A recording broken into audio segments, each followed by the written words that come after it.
Dobrý deň. Chcel by som sa vám predstaviť, volám sa Slavo Pavlík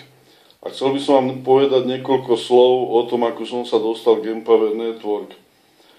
Takže chodil som do školy asi 18 rokov, ako možno mnohí z vás, aby som nakoniec skončil vo fabrike, kde som pracoval na niekoho iného a kde niekto iný rozhodoval o tom, koľko budem zarábať. Preto som sa v roku 2003 rozhodol, že začnem pracovať sám na seba, ale vtedy som si už povedal, že tá práca alebo to podnikanie bude len cez internet, pretože som v tom videl veľkú perspektívu a vedel som, že môžem byť nezávislý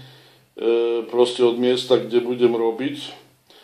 A už nikdy som nechcel robiť v nejakom kamennom obchode alebo nejakom kamennom podnikaní. Takže od roku 2003 som začal podnikať na internete a pred 3 rokmi som sa dostal k jednej spoločnosti, ktorá sa zaoberala predajom softvéru pre tvorbu videí na internete. Tam som sa zoznámil s Ľubom Kadlčíkom a vytvorili sme celkom zaujímavé podnikanie,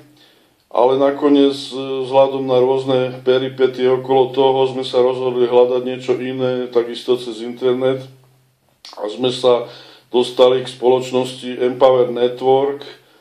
a keď som videl prvú prezentáciu o tejto spoločnosti, ktorá bola síce v angličtine, tak som sa okamžite rozhodol a okamžite som vedel, že to je to, čo chcem robiť a že to spĺňa všetky moje požiadavky na podnikanie v rámci internetu a predovšetkým, že nebudem musieť ja naháňať zákazníkov, ale bude za mňa pracovať automatizovaný systém, ktorý mi tých zákazníkov nájde a ktorý proste mi umožní, aby si ma tí zákazníci našli na internete.